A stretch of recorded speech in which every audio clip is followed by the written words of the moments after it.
y a quelques années, j'ai rencontré un homme à une conférence scientifique. Il travaillait pour le Wall Street Journal, il était brillant. On a flashé l'un sur l'autre. Quelques semaines plus tard, on a passé un week-end ensemble à Londres. On s'est baladé dans la ville, on a écumé les petits cafés, les musées, en échangeant d'agréables plaisanteries intellectuelles. Il évoquait son roman préféré ou une œuvre d'art, et je lui répondais par une subtile boutade. Je passais du bon temps, et je commençais à rêver d'une vie commune. Le dernier soir, je lui ai demandé quand il voulait me rendre visite à Copenhague. Il y a eu un silence. Puis cet homme merveilleux m'a dit en fixant ses pieds qu'il ne voulait plus me revoir. Plus jamais. Que j'étais trop en colère, trop agressive. J'étais choquée. Je m'étais même imaginée pendant tout ce temps avoir été charmante, alors qu'en fait, j'avais été insupportable.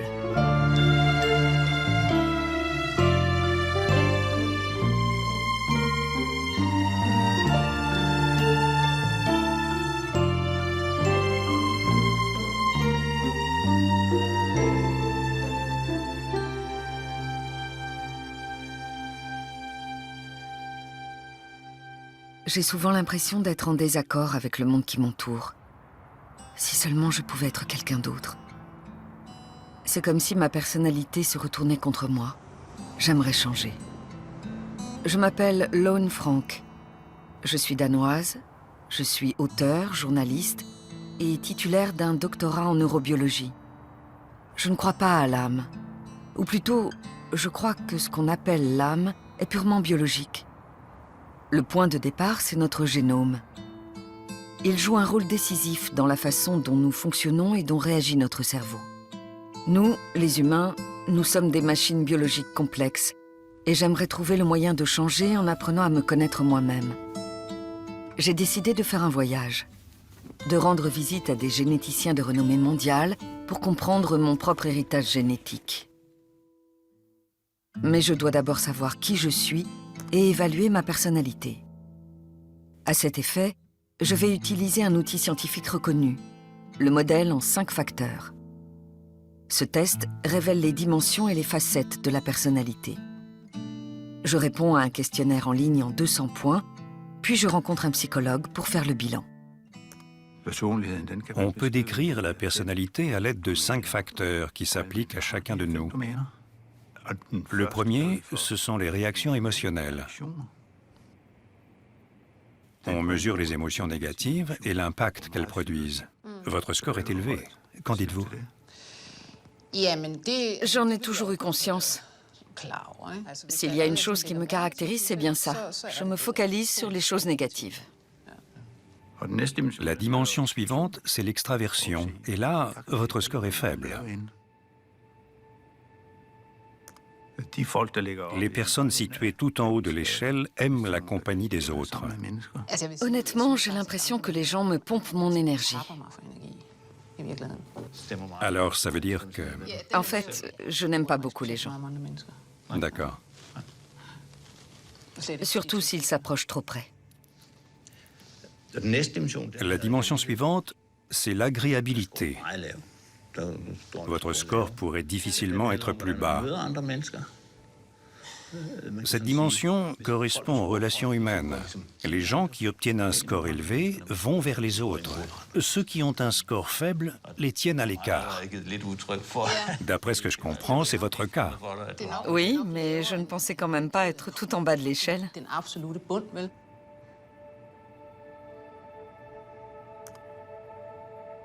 Je doute que les gens vous perçoivent comme quelqu'un d'antipathique. Certains doivent se dire que je ne suis pas très chaleureuse.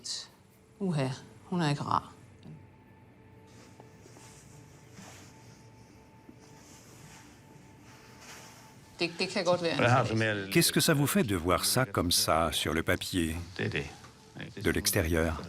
Eh bien, ce n'est pas très agréable. Pas très agréable. Non. Ça reflète des attitudes négatives face à la vie et au monde en général. Une approche négative et extrêmement critique des choses. J'imagine que c'est pour ça que j'ai l'impression de porter un fardeau, que je me dis, le monde ne tourne pas rond, la vie est dure. Vous trouvez? Oui, c'est ce que je pense parfois. J'ai le sentiment de pédaler dans la semoule. C'est la galère. Mon père était alcoolique, ma mère dépressive. J'ai entendu parler toute mon enfance d'arrière-grand-père et d'oncles lointains qui se sont suicidés, et j'ai moi-même lutté contre des idées sombres.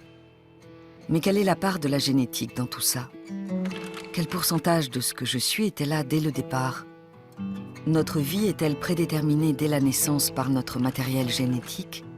Peut-on se changer soi-même? Et qu'entend-on exactement par patrimoine génétique? Notre ADN est un petit alphabet composé de seulement 4 lettres, A, T, G et C.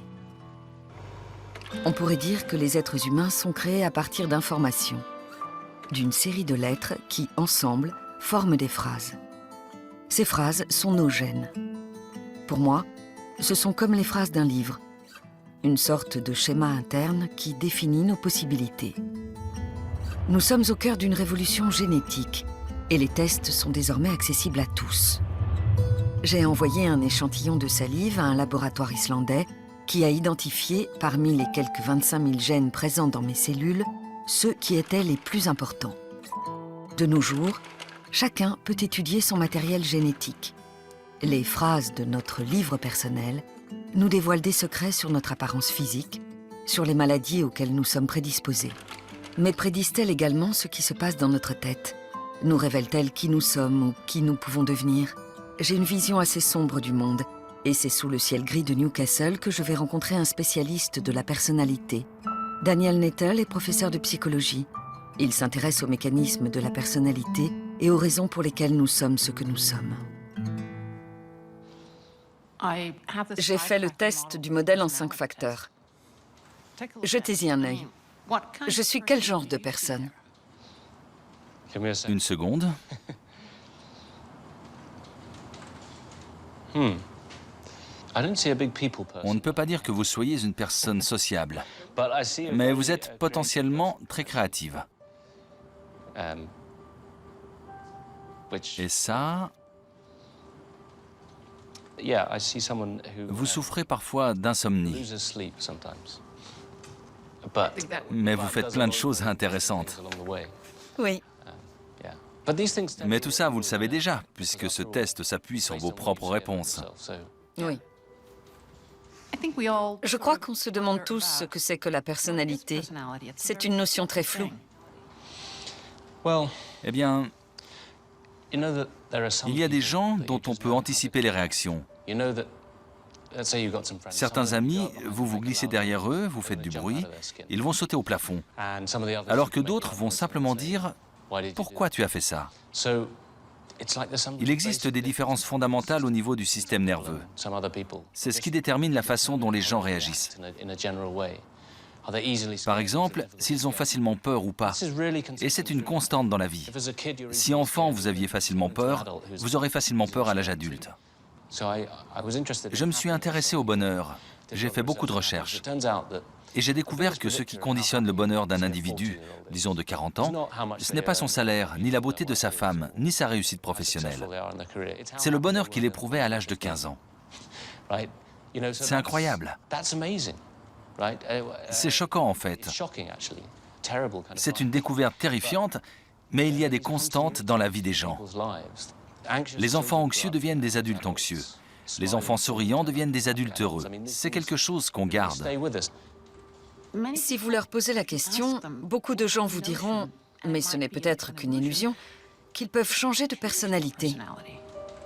Vous pouvez changer de vie, mais il y a une différence entre changer de personnalité et changer de vie. Si vous souffrez d'anxiété ou de dépression, vous pouvez agir. Vous serez toujours enclin à réagir de manière anxieuse. Mais vous pouvez apprendre à gérer votre état. Vous dites qu'on peut changer la façon dont on vit sa vie, mais qu'on ne peut pas vraiment changer de personnalité. Elle reste assez stable toute notre vie. Exact. Diriez-vous que vous êtes plus heureux maintenant que vous avez étudié pendant très longtemps la personnalité et compris ces choses? J'ai passé beaucoup de temps dans ma carrière scientifique à me lamenter de ne pas être comme ces chercheurs qui refont sans cesse la même expérience, qui persévèrent jusqu'à ce qu'elle soit parfaite. Mais ce n'est pas comme ça que je fonctionne. Il faut essayer d'accepter que nos forces ne sont pas les mêmes que celles des autres.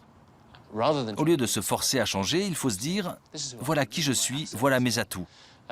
C'est très libérateur. On est ce qu'on est. Oui.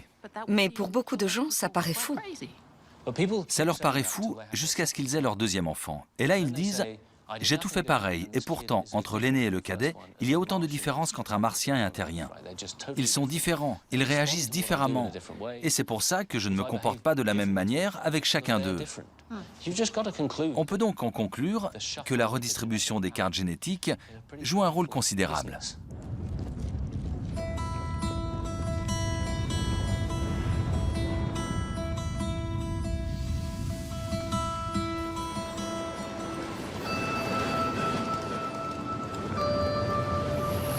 Ça m'a fait réfléchir. Comment j'étais à l'âge de 15 ans? Je n'étais pas facile. J'étais une ado terrible. Très difficile à vivre. Il a dit que je n'étais apparemment pas très sociable. C'est vrai, mais je pense malgré tout que j'ai énormément changé depuis mes 15 ans.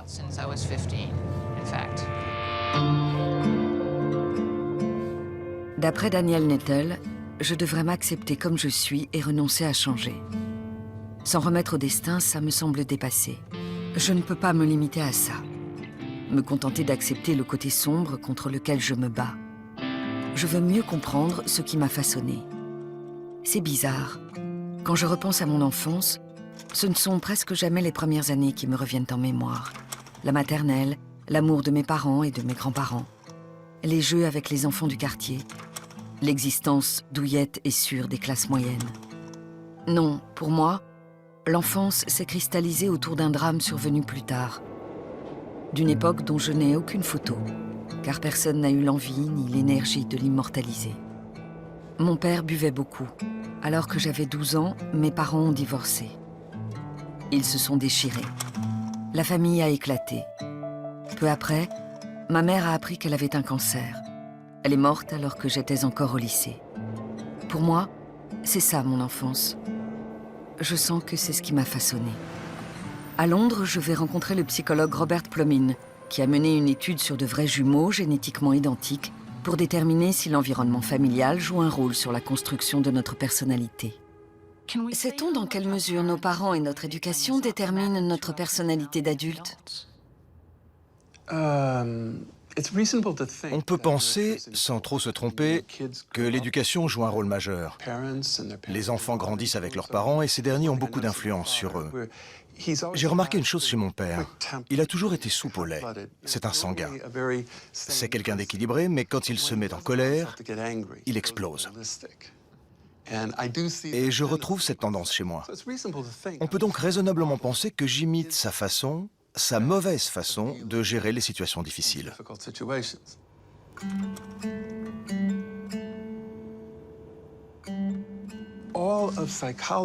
La psychologie part du principe que l'environnement conditionne entièrement ce qu'on observe au sein d'une famille. Comme la tendance qu'ont a, mon père et moi, à nous mettre en colère. Ou les maladies mentales, les aptitudes cognitives, la personnalité. Mais quand on a commencé à étudier les gènes, on s'est rendu compte de l'influence qu'avait la génétique.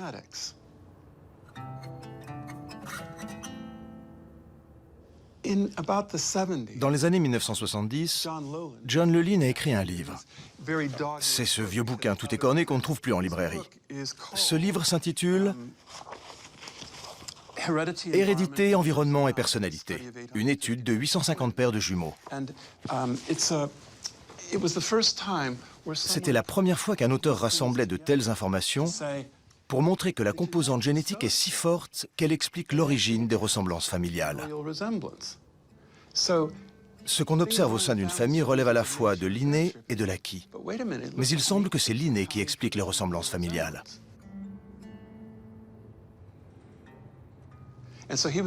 Il a été le premier à dire, aussi bizarre que ça puisse paraître, l'important, ce sont certainement les influences environnementales qui sont spécifiques à un individu et qui ne sont pas partagées par les autres enfants grandissant dans la même famille. J'avais 7 ans et demi quand mon frère est né. Nous partageons la moitié de nos gènes et vu de l'extérieur, nous nous ressemblons beaucoup. Pourtant, nous ne pourrions pas être plus différents. Nos parents et notre entourage nous ont toujours dit à quel point nous étions différents. D'après mes souvenirs, j'étais une enfant timide, réservée et boudeuse. Je souris sur les photos, mais tout le monde le fait. Mon frère, lui, était un bébé exubérant, un de ces enfants qui attirent toujours l'attention. C'est très surprenant. Selon Freud, ce sont nos parents qui nous façonnent. Quelle est la preuve la plus convaincante qu'ils n'ont guère d'influence? De vrais jumeaux, élevés séparément, sont un excellent exemple de l'influence de la génétique. Des individus génétiquement identiques élevés dans des environnements distincts. L'exemple inverse montrant l'influence de l'environnement, ce seraient les enfants adoptés qui sont placés dans un même foyer. Deux enfants sans lien génétique qui grandissent dans la même famille. Si grandir dans la même famille vous rend similaire, ils devraient être similaires. Or, on constate qu'il n'y a aucune corrélation entre les membres d'une fratrie adoptive, aucune similitude. Ça ne signifie pas que la famille ne compte pas. Ça veut simplement dire que la personnalité des parents n'affecte pas la construction de la personnalité des enfants par l'environnement. Ce lien-là est d'ordre génétique. Mais nos parents sont bien sûr très largement responsables de notre bonheur et des ressources dont nous disposons pour développer nos propensions génétiques.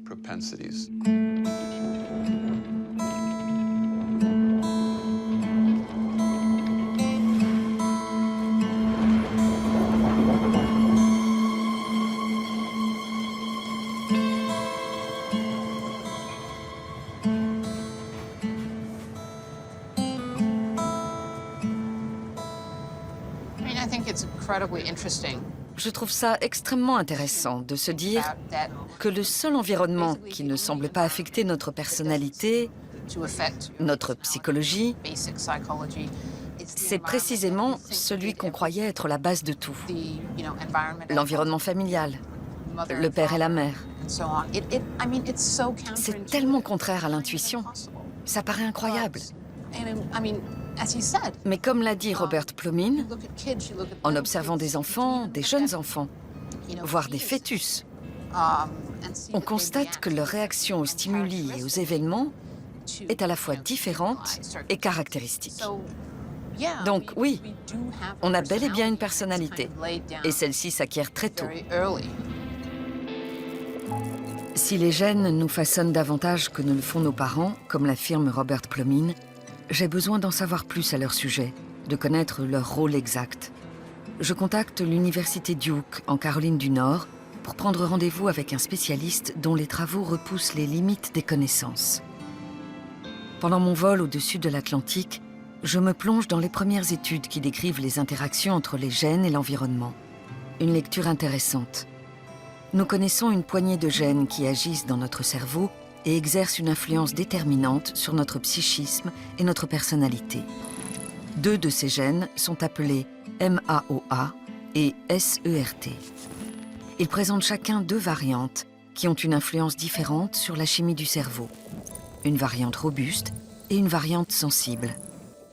Alors qu'ils étudiaient ces variantes il y a 10 ans, les psychologues Terry Moffitt et Avshalom Caspi ont réalisé une percée scientifique majeure.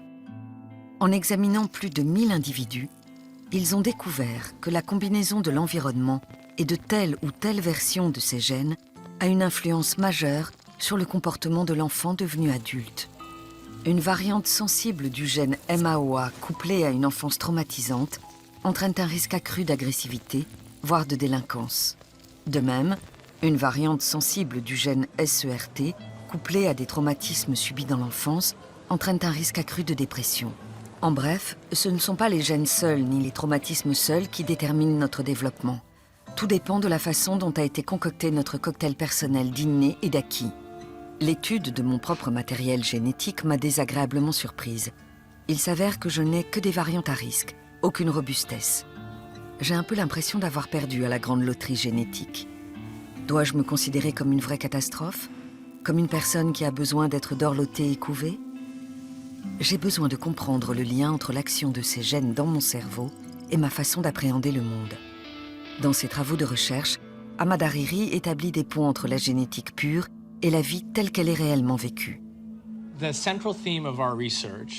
L'objectif de notre recherche, c'est de comprendre les différences individuelles. Pourquoi deux individus confrontés au même événement vont-ils réagir très différemment? Et plus précisément, quels sont les facteurs biologiques qui nous font réagir différemment et qui sont à l'origine de ces différences qu'on voit chez les uns et les autres?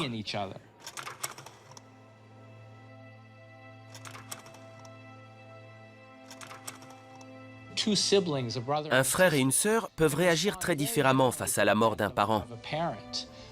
L'un peut se montrer résilient, organiser l'enterrement et aider le reste de la famille à faire son deuil et à surmonter l'épreuve, tandis que l'autre s'effondre. Pourquoi? C'est la même expérience, la mort d'une mère ou d'un père. Et pourtant, ils ont des réactions complètement différentes, voire radicalement opposées. Il s'agit de deux individus génétiquement apparentés, mais pas identiques. Et ces différences génétiques peuvent influer sur la façon dont leur cerveau traite l'information et déterminer s'ils seront résistants au stress, comme on dit, ou vulnérables au stress.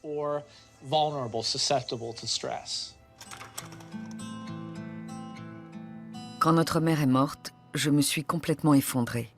Pendant longtemps, je n'ai plus eu envie de rien. Mon frère, lui, semblait accepter sa disparition sans sourciller. Je ne sais pas si c'est parce qu'il était beaucoup plus jeune ou simplement parce qu'il est plus résistant.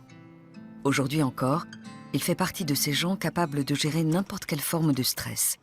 Tout le contraire de moi. Il existe une structure dans le cerveau qu'on appelle l'amygdale. Elle est présente chez tous les vertébrés et remplit globalement la même fonction, que ce soit chez un lézard, un oiseau, un singe ou un homme. Une des fonctions principales de l'amygdale est de gérer les menaces, de nous avertir des dangers auxquels on est exposé.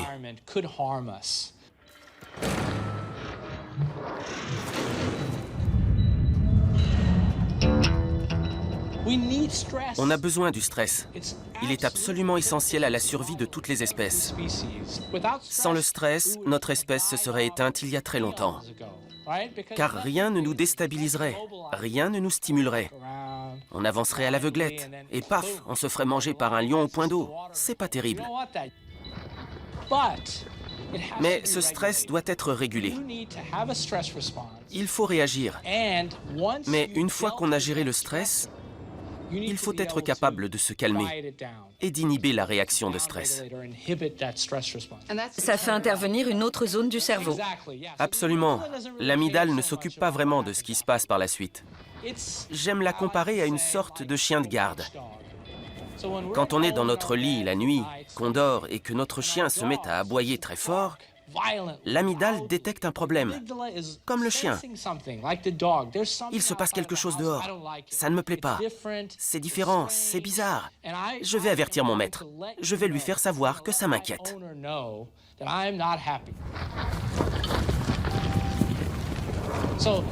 Le maître dans notre cerveau, c'est le cortex préfrontal.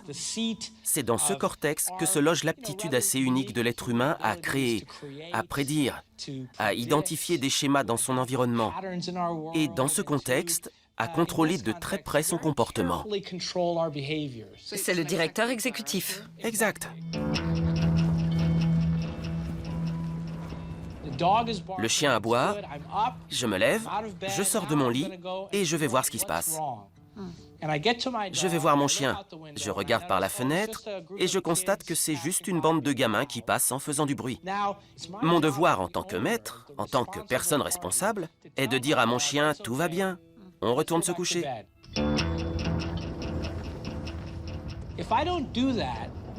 Si je ne le fais pas, le chien va continuer à aboyer encore et encore.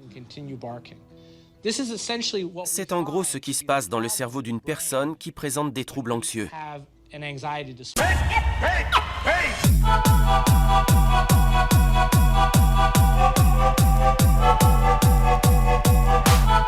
Et même dans une certaine mesure, des troubles dépressifs.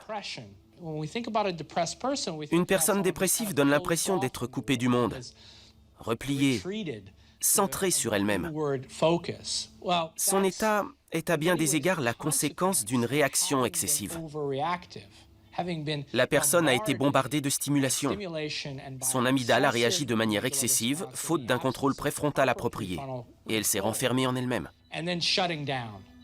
En parlant de chien, j'imagine facilement ma propre amygdale comme un berger allemand grognant et me mordant les talons. Le stress est semblable à un nuage constamment au-dessus de ma tête. Je ne peux y échapper. Les autres ont le droit de se détendre et de profiter de la vie. Moi, je suis une vraie pelote de nerfs. Vous dites que les gènes ont une influence directe sur mon tempérament très tendu. Oui. La génétique nous aide à comprendre comment est ce chien, s'il est gros, s'il aboie fort. Il y a aussi des gènes impliqués dans la capacité du cortex préfrontal à réguler l'amygdale. Êtes-vous un bon ou un mauvais maître? Une de ces variantes se trouve dans un gène appelé COMT. Le COMT intervient pour réguler le taux de dopamine, en particulier dans le cortex préfrontal. Là encore, il en existe deux versions, la VAL et la MET. Concrètement, ça signifie que lorsqu'on est porteur de l'allèle MET, admettons que vous soyez MET-MET. Je le suis. D'accord, donc vous avez relativement plus de dopamine dans votre cortex préfrontal. Ce qui signifie que quand on vous confie une tâche, vous êtes précise et concentrée. Vous êtes capable de focaliser votre attention et de mener le travail jusqu'au bout. Le problème, c'est ce qu'on appelle la persévération. Vous avez fait taire votre chien, les gens ont dépassé votre maison, tout est calme, il n'y a plus de danger. Et pourtant, quand vous retournez vous coucher, vous revenez constamment sur ce qui s'est passé. Je rumine. Oui, vous ressassez. Vous pensez, oh là là, le chien a aboyé. Qu'est-ce que j'ai eu peur? Qu'est-ce qu'ils faisaient dehors, ces gens? Le matin, vous y penserez encore. Vous n'aurez pas fermé l'œil. C'est tout moi, ça. D'accord. Vous comprenez que cette manière de penser peut être très destructrice. La rumination et la persévération sont des symptômes de base de la dépression.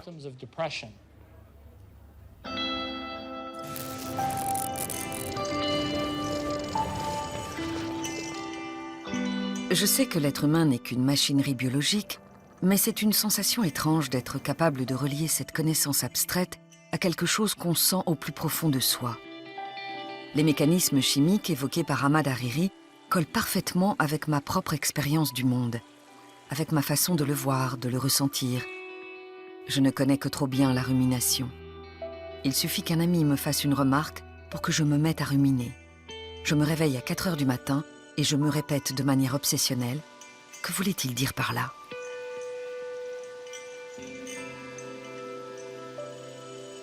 Je suis le genre de personne qui s'inquiète de tout. Est-ce que je fais bien mon travail? Est-ce que j'ai choisi le bon métier? Est-ce que j'accomplirai quelque chose dans ma vie?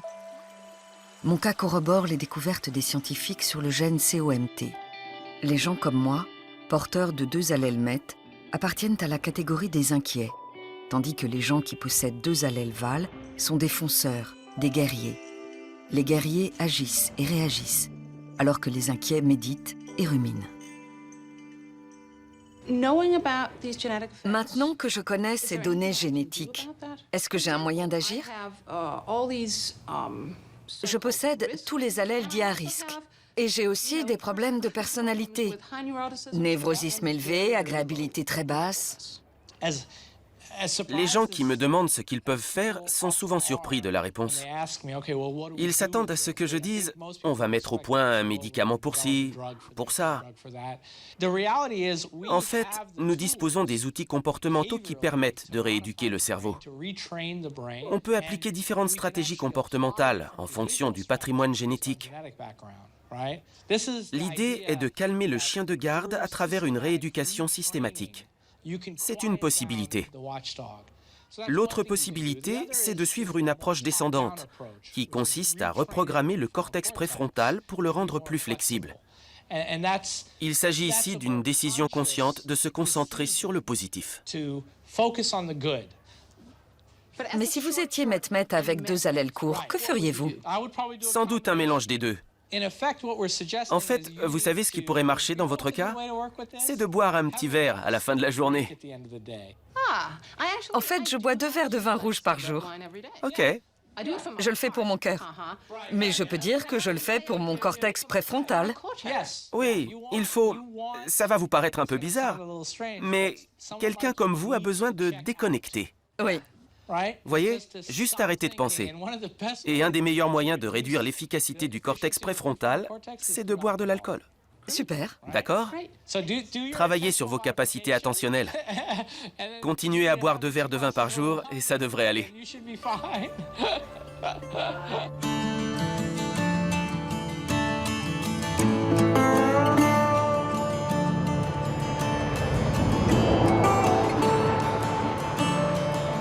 Ma rencontre avec Ahmad Hariri est pour le moment le point fort de mon voyage. D'après lui, j'ai les moyens d'agir. Nos données génétiques nous renseignent sur notre cerveau. Or, notre cerveau, nous pouvons le modeler. Il est malléable et peut donc se modifier.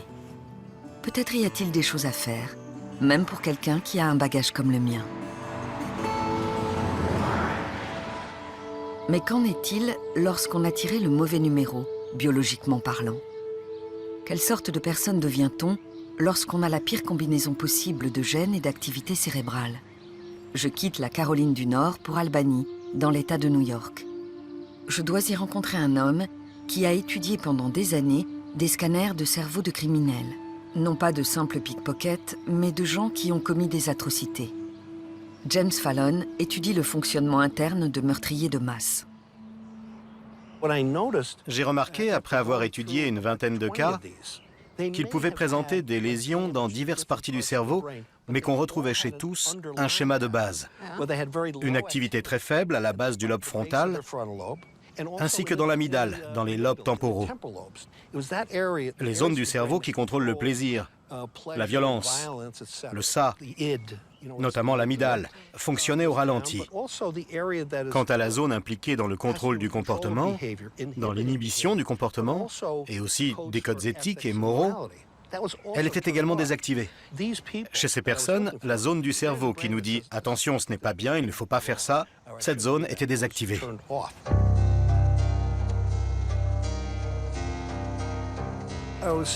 J'étais assis à mon bureau.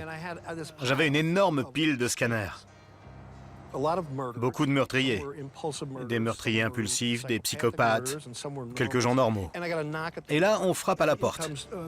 Dave, notre chef technicien, entre et me dit « J'ai les scanners de ta famille ». Je lui dis « Ok, pose-les là ». Je ne pouvais pas faire une analyse complète, je les ai examinés rapidement. Je fais ça depuis assez suffisamment longtemps pour déceler rapidement un problème. Le premier était normal, je passe au deuxième, au troisième, je l'examine, aucun problème. Le quatrième, j'arrive en bas de la pile, je regarde le dernier, et là, ça me saute aux yeux. Je me dis, c'est un meurtrier psychopathe, ou du moins un psychopathe. On ne peut pas identifier un meurtrier à partir d'un scanner, mais il y a des signes distinctifs. Je me suis dit qu'il devait être dans la mauvaise pile, parce qu'il ressemblait à tous les scanners de meurtriers de l'autre pile. J'ai appelé Dave, je lui ai dit « J'ai besoin de ton aide, tu as dû te tromper de pile ». Il est parti vérifier, et il est revenu en disant « Non, c'est bien un membre de ta famille ». J'ai dit « Bon, il faut qu'on sache qui c'est ». On a retiré le scellé et on a lu « James Fallon ». C'était moi. Sur le coup, j'ai éclaté de rire.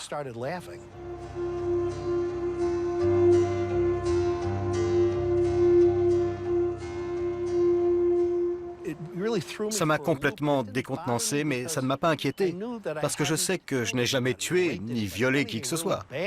J'étais un vilain garnement quand j'étais petit, mais c'est tout. Vous ne vous êtes pas demandé pourquoi, alors que vous avez le même schéma cérébral que tous ces assassins, vous êtes un brave type. Si, ça a été le point de départ d'une enquête qui a duré plusieurs années.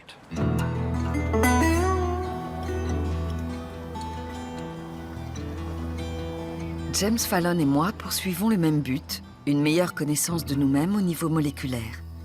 Nous partageons une fascination commune et il est aussi d'excellente compagnie. Il est drôle, il entraîne tous ceux qui l'entourent. Il arrive même à faire sortir de sa coquille un escargot comme moi. Il m'a invité à un barbecue avec ses 3 frères à Saratoga Springs. Me voilà au milieu d'une famille unie par des liens chaleureux. Cela me rappelle que je n'ai moi-même quasiment aucune famille. Je trouve ce lien biologique étrange. Les 4 frères sont très différents, mais ils présentent aussi de profondes similitudes. Ils sont énergiques, extravertis, et ils ont besoin de se sentir exister. On fait des barbecues, des réunions de famille. Ma mère adorait ça. Elle en organisait tout le temps ici, dans cette maison. Quand ses yeux brillaient, c'est qu'elle avait quelque chose à me dire. Tu as vu ce livre sur la famille de ton père? Ce livre a pour titre « Killed Strangely ». Et il raconte l'histoire de la famille Cornell. Mon grand-père s'appelait Harry Cornell Fallon. Mon cousin qui vit ici est aussi un Cornell. De ce côté, on est tous des Cornell. On est d'origine britannique. J'ai commencé à feuilleter ce livre. La première affaire de matricide, le meurtre d'une mère par son fils, on la doit à un de mes ancêtres directs. L'affaire remonte à 1675. Puis à la fin du livre, on parle d'une série d'assassins, tous de la même lignée. Ils sont bien plus nombreux que ce qui était culturellement acceptable à l'époque. On a donc tous ces meurtriers dans la famille. Sur 4 générations du côté de mon père. J'ai donc commencé à examiner les combinaisons génétiques potentiellement responsables. Comment ces zones du cerveau étaient-elles désactivées? Je me suis penché sur un groupe de récepteurs de la sérotonine qui activent et désactivent ces zones. Je savais, d'après l'étude de Brunner, parue en 1992, qu'il existait une famille hollandaise dont tous les hommes possédaient le gène codeur de la MAOA. Et c'étaient tous des criminels très violents. Ça explique que ce gène ait été baptisé gène de l'agression. Ou gène guerrier. En 2002, Caspi a bien sûr découvert que ce gène n'agit pas seul, mais en interaction avec une maltraitance infantile sévère. À partir de ces données, j'en ai conclu qu'il existe un ensemble de gènes qui désactivent ces zones du cerveau au cours du développement. La taille de ces zones, de l'amygdale, va diminuer, en particulier chez les garçons. James Fallon est convaincu que la stabilité du foyer familial et une mère compréhensive l'ont empêché de mal tourner. Dans un certain sens, c'est logique, car les gènes et l'environnement sont unis à jamais dans une danse complexe. Songez à notre livre génétique. Tout dépend de la façon dont on va l'interpréter. Certaines phrases, certains paragraphes seront lus, d'autres non. Autrement dit, seuls certains gènes sont actifs. La façon dont vous vivez votre vie détermine donc directement l'activation de tel ou tel gène dans vos cellules.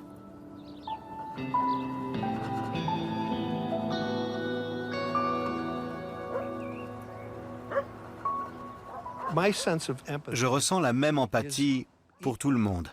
Je n'en éprouve pas plus pour mes proches. Quand je vois un enfant qui souffre, ça me fait mal. Mais je ne serais pas plus bouleversé si c'était un proche. Chez moi, le niveau des émotions est plat, mais suffisamment élevé pour que je sois conscient de la nécessité de bien agir, de faire du bon travail. Je fais des choses pour les gens, mais aussi bien pour un inconnu que pour ma propre sœur. Mes gènes ont en quelque sorte lobotomisé une zone de mon cerveau. Du coup, la partie supérieure, celle qui régit la pensée, est plus efficace, parce qu'elle n'est pas gênée par le fonctionnement du cortex orbital. C'est un grand avantage pour moi. Je peux faire des choses de haut niveau sans être ralenti par les drames de la vie.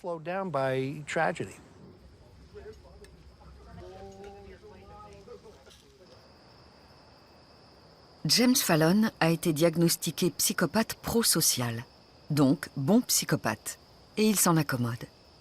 Il semble avoir accepté sa biologie avec ses avantages et ses inconvénients. Je me demande si moi-même, je pourrais arriver à une forme d'acceptation, à me réconcilier avec le bagage que je traîne. C'est drôle, j'ai presque l'impression de parler à mon père. Il est mort il y a quelques années. On pourrait dire qu'il avait des traits psychopathiques. C'était la personne que j'aimais le plus au monde. Il était super. C'est lui qui m'a élevée, c'était mon pilier. Pour lui, j'étais la meilleure. Mais d'un autre côté, rien ne l'atteignait. Il était vraiment... Il pensait que je me faisais du mal. Pourquoi tu t'inquiètes pour toutes ces choses? Ce n'est pas important. Ces choses-là ne se contrôlent pas et pourtant, je me dis qu'il doit bien y avoir un moyen de les contrôler. J'ai donc entrepris ce voyage à travers les gènes pour réunir les informations qui vont m'aider à changer. À ma place, que feriez-vous de ces informations? Demandez-vous pourquoi vous êtes là. Vous êtes venu là en partie parce que vous souffrez.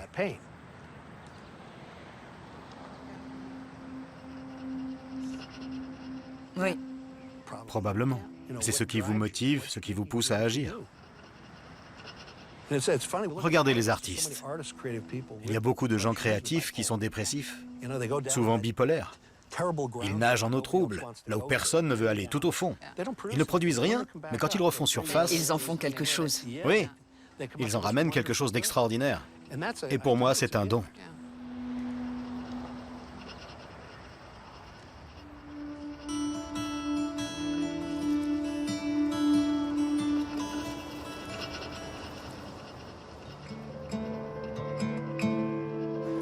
D'après James Fallon, je dois porter un autre regard sur ma vie.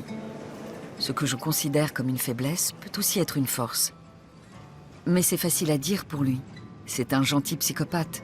Il n'a pas tiré des cartes sensibles et fragiles au jeu de la génétique. Pour moi, tous mes facteurs de risque sont des obstacles à surmonter. J'ai entendu parler d'un chercheur qui propose une nouvelle approche de la sensibilité génétique. Il s'appelle Jay Belsky. C'est un psychologue américain. J'apprends qu'il va participer à une conférence à Zurich. Je fais donc un dernier arrêt avant de rentrer chez moi. Je pense qu'un des problèmes liés à l'étude du développement de l'enfant et du développement humain, c'est qu'on a été trop influencé par les Lumières. On est devenus des idéalistes romantiques qui pensent que les humains sont des organismes perfectibles, qu'il suffit d'aimer ses enfants, de s'en occuper et de les stimuler pour instaurer la paix sur Terre. Un biologiste évolutionniste vous le dira, ça n'a pas de sens. La biologie évolutionniste m'a appris à ne pas avoir une vision romantique du développement, car l'objectif principal des êtres vivants, c'est de se reproduire et de transmettre leurs gènes. En tant que psychologue développementaliste, j'étudie les familles. Ce qui m'intéresse, c'est de savoir comment les expériences nous façonnent. Le fait est que nos premières expériences nous façonnent, que ce soit durant les 5 premières secondes, les 5 premiers mois ou les 5 premières années de notre vie. Je me suis dit, attends, le futur est par essence incertain. Alors pourquoi la nature aurait-elle forgé des êtres dont l'avenir est tributaire du sens dans lequel souffle le vent ? Car si les vents tournent, ils tombent tous à l'eau. Et c'est la fin. J'en ai déduit qu'en théorie, on devrait observer une variabilité de la sensibilité aux influences environnementales. J'ai supposé que cette variabilité était plus ou moins innée. Les professeurs Avshalom Caspi et Terry Moffitt sont de proches amis. Avant la parution de leur article, qui est devenu une référence sur l'interaction entre les gènes et l'environnement, j'avais observé leur schéma. Et ce schéma, ce graphique, montrait qu'avec un certain génotype, si vous étiez maltraité, vous risquiez davantage d'être antisocial. J'ai tout de suite remarqué, sur une partie de ce schéma, que les gens présentant un génotype dit vulnérable, et donc plus agressifs en cas de maltraitance, comptaient parmi les moins agressifs quand ils n'avaient pas subi de violence. Il apparaissait clairement que dans de mauvaises conditions, conformément aux théories du risque, les enfants porteurs de ces génotypes avaient visiblement mal tourné. Mais dans les quelques études faisant état d'un environnement positif, ou parfois juste de l'absence d'un environnement négatif, c'est-à-dire que les parents n'étaient pas spécialement aimants, mais l'enfant n'était pas maltraité... Une enfance normale. Eh bien, les enfants porteurs de ces gènes s'en tiraient beaucoup mieux que d'autres. Certains bébés ont un caractère difficile, on a du mal à les calmer. L'un des miens était comme ça. J'en suis venu à me demander comment il n'y avait pas plus de maltraitance. J'avais souvent tellement envie de lui tordre le cou. À votre propre enfant? Oui, mon fils aîné, Daniel. Je disais souvent, c'est une bonne chose qu'on l'ait eu. Pourquoi? Parce que nous, on arrivait à le gérer. Et on voyait très facilement que des parents dépressifs, sans ressources, peu compréhensifs, submergés par le quotidien, auraient pu le jeter contre un mur. Ils auraient pu l'insulter, le frapper. Les parents qui ont ce genre d'enfants, on ne leur dit jamais « Ce gamin va vous pousser à bout, mais c'est un diamant brut. Vous pouvez vraiment le modeler et l'aider à grandir, car il ou elle peut aller très haut. Et il peut tomber très bas aussi. Ça peut être une bénédiction et pas une malédiction. »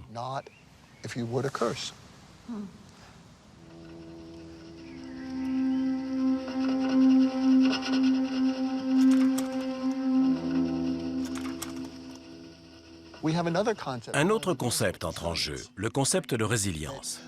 On est tous les deux des enfants de divorcés. Je deviens un cas désespéré parce que j'ai des caractéristiques à risque. Mes gènes, ma physiologie, peu importe. Vous? Je triomphe. Non, vous ne triomphez pas. C'est comme l'eau sur les plumes d'un canard. Vous êtes ce que vous êtes, quoi qu'il arrive. Je suis robuste. Exactement. Moi, je suis vulnérable. Vous, vous êtes résiliente. Vous avez tenu bon. Imaginons maintenant un autre scénario. Vous et moi sommes des enfants pauvres. Mais le monde change et on se retrouve dans un milieu, un environnement plein de richesses, plein d'opportunités. Soudain, le garçon à risque, moi, s'épanouit. La personne résiliente, vous, reste égale à elle-même. La résilience n'est donc pas forcément une bonne chose. C'est une bonne chose quand les choses vont mal. Mais quand tout va bien, vous ne saurez peut-être pas en profiter. C'est le moyen qu'utilise la nature pour se couvrir. Quand les choses vont mal, les gens comme vous sentirent mieux que les gens comme moi. Mais quand les choses vont bien, les gens comme moi sentirent mieux que les gens comme vous. Pour moi, c'est une façon très intéressante et positive d'aborder la génétique, car on s'éloigne du modèle médical sain et malade, normal et pathologique. On s'intéresse à la variation biologique, et il y a une explication évolutionniste à la variation biologique. Le fait est qu'il n'y a pas de génome parfait. Non. Pas de physiologie de cerveau parfaite. Non. Tout dépend de l'environnement. Absolument. Prenons mon propre cas. J'ai fait un test génétique et on m'a dit que j'avais 2 exemplaires de l'allèle à risque pour tout. La MAOA, le transporteur de la sérotonine, la COMT, la BDNF. Donc vous devriez être dépressive, antisociale. Oui. J'aurais pu m'en tirer bien plus mal si je n'avais pas grandi dans un certain environnement. Ce qui m'amène à me demander ce qu'il y a pu avoir de positif dans mon enfance. Quand je pense à mon enfance, il y a eu un divorce épouvantable. Mes parents ont commencé à se détester alors que j'avais 10 ans et ils ne se sont plus jamais reparlé. J'ai perdu ma mère quand j'avais 18 ans et mon père était alcoolique. Et pourtant, je le répète, j'étais extrêmement proche de lui. Je l'aimais énormément. Personne n'a une vie parfaite. Ceux qui ont une belle vie n'ont pas une vie parfaite. Eux aussi, ils ont des problèmes. Ce qu'il faut regarder, c'est donc l'ensemble des choses auxquelles on est exposé.